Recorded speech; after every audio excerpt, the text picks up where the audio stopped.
Hi, East End Toronto. Hope you're doing well. And we're here with the Toronto Real Estate Board statistics for October. As always, and some of you may be new to this, but we provide all of the data for what happened in the previous month in terms of sales and volume, etc. And I relate it specifically to what's going on in your communities. So we talk about the East End here, so let's do that. We'll start with what happened overall.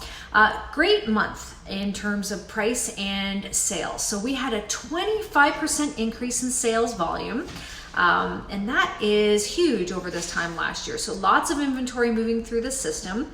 It brought the average price of a home across the GTA to $968,000 and change. And don't forget that includes condos in the 905, 416, everywhere.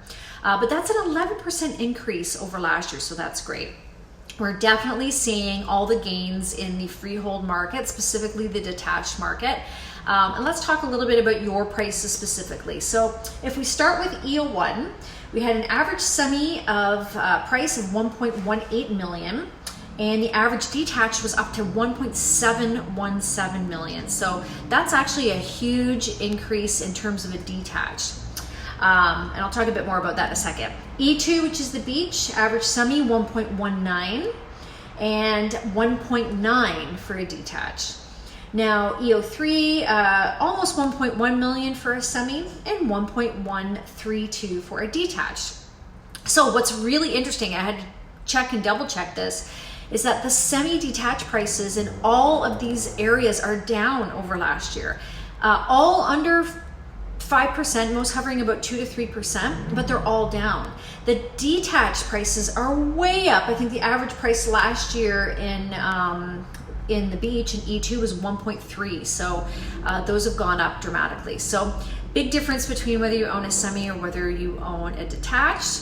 But all in all, the market is ticking along, right? So this, you have to take this with a bit of a grain of salt. It sort of depends on, you could have had just a whole bunch of small semi-detached in all these areas sell.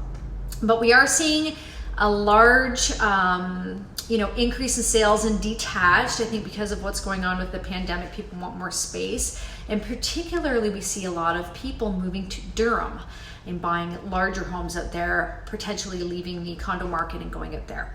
So that's what I've got for you. I hope that's been helpful. I'm going to link the report here. Just remember to reach out if you have any specific questions. And of course, we're always happy if you like and share with others. Hope you have a great day, and we'll see you soon. Bye for now.